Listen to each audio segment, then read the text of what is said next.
Dear friends, this is my great personal regret that for reasons of my rather urgent duties in the European Parliament, I cannot be with you now.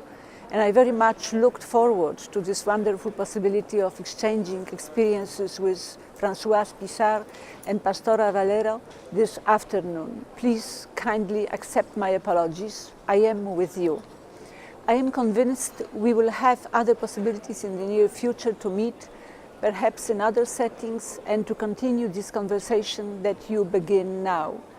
For this is a vital conversation, also in the European context. I can assure you that I will do everything in my power in Brussels to promote the JUMP ideas in other fora as well. When I'm asked what it means to be a woman leader in politics in a volatile, unpredictable and complex world of today, and where populist and undemocratic trends have daily headlines in media, I would like to say, first of all, indeed, it is not the best of seasons to be a leader in the world or in Europe. More and more we hear that we actually live in a leaderless world. There is a palpable sense that things somehow run on their own, where irresponsible populist pseudo-leaders are ready to lie to people without shame or consequences. In this complex situation, I have a great appreciation for the steady hand and leadership style of Chancellor Angela Merkel. It is good, I think, that there is a woman who is the most trusted leader in the world in what may turn out to be a pivotal moment in our history. Of course, her style does not have to fit everyone's appetite. For some, she may be too cautious, for others, too willing to take risks. To me, this style appeals very much as best suited to solving the problems we face in Europe. The key talents that we need right now are exactly the steadiness of approach in crisis, discipline in execution, calming personal demeanor, dogged looking for consensus among players, searching for inclusivity in decision-making process, but also having the courage not to follow, but to lead others if we are convinced of the necessity of certain decisions. When you ask me what can be done to transform good intentions into great performance and real change in politics, I would like to say that if the rise of populist anti-European sentiment is any lesson to all of us, politicians at the European level, men and women alike, it should teach us that we cannot let go of keeping pulse of what is going on in national politics at national level. I think we somehow neglected this. We did not pay enough attention when the populists took this as their own idea and ran with it. They present themselves as agents of change, although in reality they are agents of disintegration and of chaos. We have to pool the resources available for the renewal of the European project.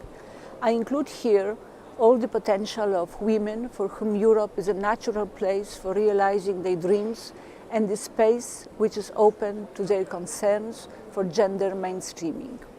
For the long haul, to effect a real change and to jump from good intentions to great performances, we need to pay attention to gender accountability.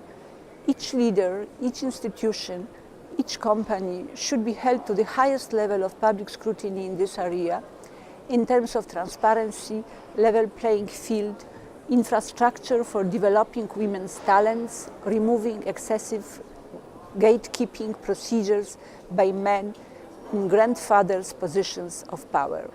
It is also important to create a certain communal sentiment for change, which can also be a potent factor leading to a great performance. When you ask me what are my top tips to the women in the audience who aspire at a successful top leadership career in today's changing Europe, I would share with you the opinion that women are very open to change and collaborative efforts to effect it.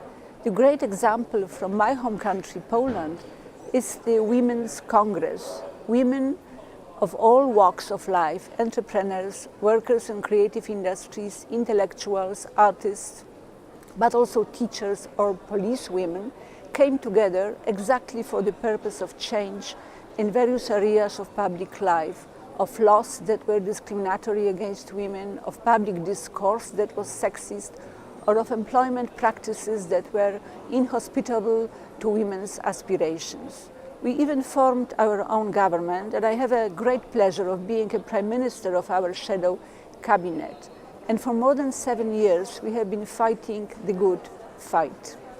The Congress's idea was to move out women's issue from the exclusive niche for the activists and make it a broad-based movement for change, transparency, and accountability in public life for all citizens. And we have a success. Thus, my tips for women who want to lead in Europe would be: do not be afraid. Get out of this niche beyond your zone of comfort. Work with others who do not necessarily share all your views. Be consensual in your decision making, but also be open to going alone. Have the courage of leading other people, not from behind, as it is still expected of women, but up in front. Be always ready to stand on your principles, even if there is a cost to it. In short, let's jump together. And thank you for your kind attention.